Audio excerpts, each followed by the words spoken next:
Today's vlog is going to be a chill one. We're just going to do a few slow spring days in the life, talk about what I'm reading, and just enjoy the beautiful spring weather. I had planned for this to be a finishing up my spring TBR vlog. I had 4 books left on that list to read in May. It's increasingly looking like that's not going to happen for a variety of reasons that we really don't need to get into. I've kind of had to pivot and change directions a little bit. I am reading one of the books from that list. I did pick up Living by Fiction by Annie Dillard. This is a nonfiction, I would say essay collection, but with essay collections, you kind of anticipate that each of the essays is going to be about a different topic. In this book, they're all working towards the same thesis or big idea. Now, I am halfway through the collection, so it's possible that things could change in the second half, but I kind of doubt it. She's really been focused in on what she calls contemporary modernist fiction. So there are so many interesting things about her usage of this term that I want to unpack a little bit. So first of all, this book came out in 1982, so she was obviously writing it probably through the late 70s, early 80s, meaning what she is talking about as contemporary is now 50 years out of date for us. So it's like, take contemporary with a grain of salt, switching sides, because I think this is more comfortable.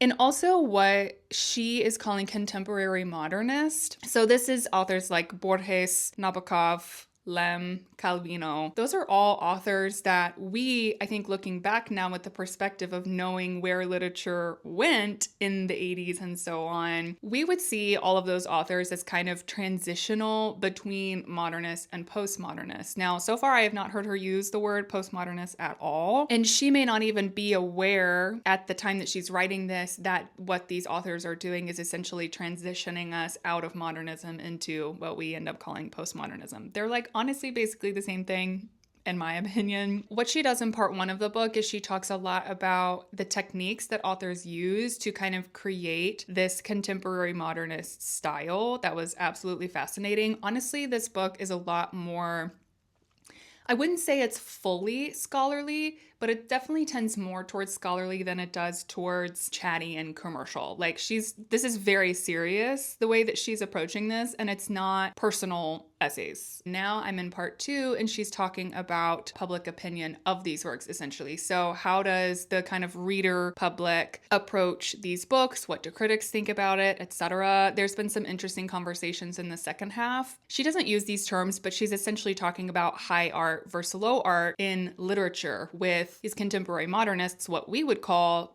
literary fiction, like pretty highbrow literary fiction versus just popular commercial fiction. And I love conversations about high art versus pop art or low art. So I'm really enjoying her take on it with regards to literature. Honestly, in general, I'm just really, really loving this book. I don't know what I was expecting, but it was not this, and I love being pleasantly surprised by a book. The other book I'm currently reading, and one of the several reasons that I'm just kind of having to go off TBR, is that I am deep in the trenches of Oathbringer at the moment. I think I'm nearing page 600, and this is a 1,300 page book. I'm going to try and prop it up so I can actually hold it up for you as you speak. It's helpful to have an armrest in these circumstances because otherwise it's too heavy. So this is the 3rd book in the Stormlight Archives. I did a full reading vlog for reading the 2nd book in this series, Words of Radiance. I obviously can't really say anything about the plot because this is the 3rd book in a series. What I will say just overall as far as my feelings about it is that I'm definitely finding this slower than Words of Radiance. This book is reminding me a lot more of The Way of Kings, which is the 1st book in the series, and that it has slower pacing, slower character development. This book is very focused on politics and lore, which it's important. Like, I understand that everything that he's doing is crucial to growing out the world. I don't necessarily begrudge Sanderson the time that he's spending on world development and lore drops and stuff, but I do find myself wishing for a little more action. Like, I'm 600 200 pages into this book, and so far I'm trying to think if there's been any sort of major conflict. There are only a few big scenes that are actually standing out. There really has not been a ton going on so far. So I'm still really loving the book, but I don't think this is gonna maybe be a 5-star like Words of Radiance was. I've been getting through it largely on audio. I absolutely love Sanderson books on audio. The audiobook for this is 55 hours, so it's definitely been a tandem situation. I actually have the paperback, I have it on audio from the library, and I also have the ebook from the library. If I'm in bed, I can read it on my Kindle. If I'm in the car or on a walk, I can listen on audio. When I'm sitting around the house in the evenings, I can read in my paperback. It's a little excessive maybe, but when you have this many pages to get through, you kind of like do what you gotta do. Speaking of listening on audio, I think that I'm going to go take a nice walk. I'm gonna try a new park. If you've been around the channel for any time at all, you know that I am forever going to new parks and trails and nature preserves, etc. in my area. So I'm gonna hit up a new park today, go for a nice long walk because it is so gorgeous outside, and hopefully make some pretty good progress on Oathbringer. I actually remembered one last thing, which is that speaking of long ass audiobooks, the new Dungeon Crawler Curl book came out today and I pre-ordered the audio, so I know it is sitting there waiting for me. But I'm exercising great self-restraint by staying with the book that I'm in the series that I'm in. And once I finish Oathbringer, then best believe I will be moving to A Parade of Horribles. I am so excited about that book. I can't wait. If I get spoiled about anything from this book, I will burn the internet to the ground. So I need to get to it soon. But again, finishing Oathbringer first.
I did listen to Oathbringer while I walked, and it's funny because I was just saying like, man, I wish something would happen, you know, I want some action. And the book is broken up into large parts. Each part is usually like 250 to 300 pages or so. And I just started part 3, and there's a group of people kind of like out on this expedition, and actually it's like giving me kind of the action that I wanted. So that's good news.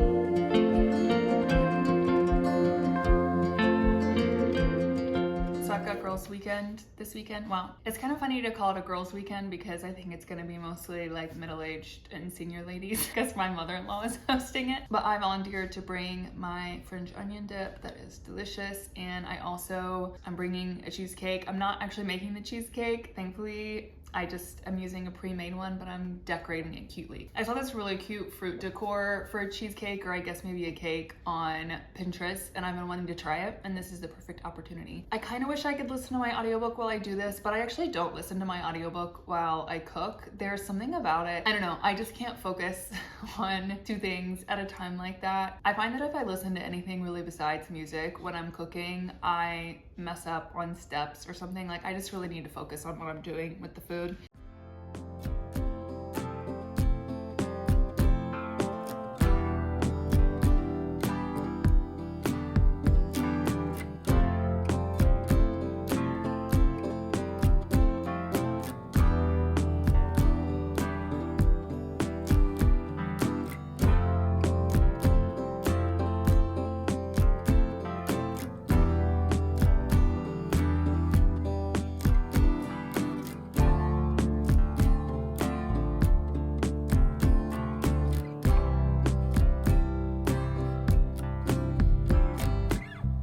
out here reading my literary criticism, drinking my milk tea.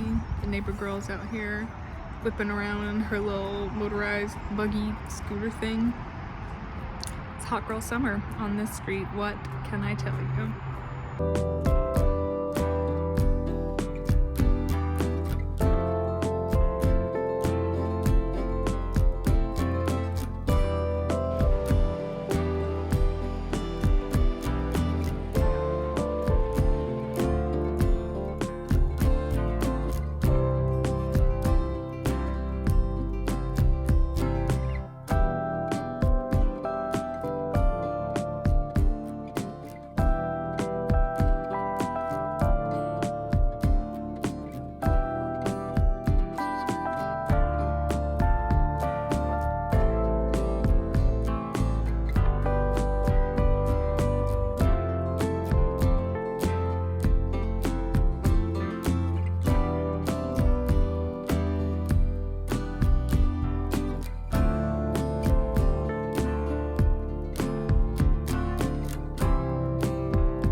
So it is the next week. Girls' Weekend has concluded. Had a lot of fun. We were out in the country, if you couldn't tell from, the cows, etc. I didn't get a lot of reading done over the weekend. We were busy, we were hanging out or whatever, but I did get back yesterday afternoon and I was just really tired. All I wanted to do was sit still and read, and I ended up finishing both of these books. I had definitely read further into Oathbringer than the last time I had technically updated you, so I didn't read like 700 pages of this book yesterday or anything. I had listened to it on audio, on car rides, read a little bit on my Kindle over the week, and I think last night I sat down and finished the last 200 or so pages. Actually, I'm already talking about Oathbringer. So let me just give you my little final review of that. So I had to go back and remind myself what I had told you all and when about this book. I think I was about halfway through. Part 3 had just started and I was like, it seems like maybe we're getting a little bit more action. And definitely like the last half of this book is a much more exciting read than the first half. And the last 200 pages, I would say the last 15% or so of the book was unputdownable. I didn't really plan on like finishing the rest of the book in one sitting last night, but I could not stop reading because it goes at just the craziest breakneck pace and you have got to figure out what happens. I will also say that I'm not sure when the last time was that I actually had to put a book down and cover my face and my hands because I was crying so hard I couldn't read. Yeah, there are some really, really emotional things in this book. I would say that mental health is a really big focus of this book. I'd said before it's about politics and lore, and that is the case. But as far as all of our major characters and their character development, so much of what everybody's working through is just their own stuff. Pretty much everybody has major regrets in their past or things that they've done that make them feel like failures or like monsters or things they need to forgive themselves for and things that are too painful for them to face, etc. And we're pretty much seeing all of them individually walk through these things. And so there's just some really poignant and beautiful and challenging moments of people doing some real inner work that is just, yeah, it's beautiful and it's inspiring and it just made me sob like a baby. Sanderson does such a good job though of setting it up so that the stakes of them getting well, it's bigger than just themselves. Their ability to show up and do what they need to do to like win this war or defeat evil or whatever is dependent on them getting well. It's tied together very closely. I feel like I'm not explaining this very well, but suffice to say the stakes are incredibly high and the stakes of these characters working through their past and their pain could not possibly be any higher. So the ending of this book, other than the third book in the Mistborn trilogy, other than the Hero of Ages, I would say the ending of this book might be my favorite Sanderson ending. But overall, Words of Radiance, I think, is still my favorite book in the series just because I liked the pacing of that book a little bit more than I liked the pacing of this one. I also did finish Living by Fiction by Annie Dillard last night. As you can see, lots of things really stood out to me. I did a lot of annotating, underlining, and marking things that I knew I would want to come back to later. Last I updated you on this one, I was was in part 2, and I was saying that she had kind of zoomed out a little bit. Part 1 being the techniques that the writers use in this genre. Part 2 being how are these works then received by the public and readers and critics. And then part 3, she zoomed way, way, way out and was like, what is art? What is meaning? Why does literature matter in the world? Does it even make a difference? I was like, whoa, okay, this is kind of interesting. So she definitely like started small and then ended with this, 10,000 foot view or whatever. I found some of her thoughts towards the end interesting, but my favorite part was definitely more the opening stuff where she zoomed in a lot more. It's not that I enjoyed it less as the book went on, but I was kind of getting less out of it, and it was feeling like it was making less of a, oh my gosh, wow, impact on me. I think I ended up giving this book a 4, but I really, really liked it. I'm really glad that I read it. This is one that was from my spring TBR. I'm really glad that it came up and I got to it when I did. If you like modernist or postmodernist fiction, or you just find literature as a concept really interesting and are interested in reading a work of literary criticism, I would definitely recommend this book. I think it's a great pick for that. Even after all that reading last night, I was still in the mood to read more. I mean, I had finished up these books and then it was time for me to go to bed and wind down, and I was like, I kind of still want to read some more. So I picked up another book for my spring TBR. Good news, I said at the beginning, I was so dramatic, like, I'm probably not going to finish my TBR. I'm going to have to change my reading plans. The Oathbringer is taking too long. Scratch that. I think I'll be okay. I finished Oathbringer on time, and really the main issue was that I thought I was going to have this like 2-week long contract in June where I was just going to be gone with work for 2 weeks straight and not able to do any filming or reading and all that. And then that ended up not panning out. So we're kind of back to our normal schedule. Everything should be fine. So I picked up another book from my spring TBR, and that is A Heart and a Body in the World by Deb Coletti. This is a reread. This is a YA book about this young girl. She's like 18 years old. Wow. Is this what happens when you get into your mid-30s? You're like, she's just a young thing, a little wee thing, and she's a literal basically adult. This is, like I said, a YA book. She's 17, she turns 18 a little bit of the ways into the book, about this girl who has experienced something really traumatic at the hands of one of her classmates. And we don't know what it is, but we do know that there was violence involved. We do know that she feels a little bit at fault for what happened. We're not sure why. And she is this like straight A student, never does anything wrong, but she just kind of snaps one day. I think it's maybe 9 months or something after this incident happened, and she's like, you know what, I'm not going home, I'm not going back to school, I can't do this. And so she decides that she is gonna run cross country from Seattle, I think, which is where she's from, to DC. So her grandpa, her very Italian Grandpa Ed, I think his name is, Grandpa Ed, he basically follows behind her, meets her up at the end of every day of running with his RV, but she's running essentially like a half marathon every day, and the run becomes her way, I think, of reclaiming some physical and bodily agency and autonomy. It's also a way of her getting some distance from her school and her friends and her family. As much as she loves them, I think she needs some space to kind of clear her mind and work some things out. She also, even though this isn't really her intention, does end up kind of raising awareness as people become more and more aware of what she's doing and why she's doing it. I'm trying to not say too much. I know what's happened because I've read it before. Part of the book is that you as the reader don't know for sure what happened to her, and you don't know who was involved and in what way. And she talks a lot about this friend and this ex-boyfriend and this boy in her class and this, but we might have an idea of what happened, but we don't know for sure. She does a great job of kind of building this mystery up and then slowly, unraveling the puzzle of what went wrong and why Annabelle feels the way that she does about it, and what is going to be her path to healing. Because ultimately that's the point of this book, is like her heart has been shattered and has been broken, and she is trying to find a way to be whole again. And I just remember it being a really beautiful, a really special book. So that's why I wanted to reread it. It had been on my mind for a couple years. I'm really, really enjoying it so far. I will say, right when I picked it up, I was like, wow, this writing style is very YA. And at first it was like a little jarring, but once I kind of settled into it, it's just like reading a different writer's style, or different genres are going to have different writing styles. This is no different. It just took me a little bit to get into after what I had just come out of reading, but I've really settled into it now, and I'm really just kind of sucked into her journey and her story. And I imagine I will probably just finish this book today. Again, it's a really quick read. The words are like enormous. I don't know if I will check in again once I finish this book. I feel like I probably won't have more to say than I already have. I guess my big review is that so far this book is holding up on reread, and I really, really recommend it even if you don't read a lot of YA. So despite my dramatics, I think we are on track to potentially finish my spring TBR by the end of May. I have 2 additional books besides what's left. I have 1984 by George Orwell and Tell the Wolves I'm Home by Carol Rifka Brunt. Hopefully I'll get to those. If I don't, I will have read 10 out of the 12 on the list, so that's really not too bad. I really don't want to carry anything over into June because I have very specific June reading plans that I'm actually really excited about. I think I've got a series of like 3 vlogs that I have planned for that I'm excited to get to you. So make sure you subscribe so you don't miss those videos. While you're down there, give the video a like, comment, let me know what you've been reading lately, and thanks for hanging around. I'll see y'all next time.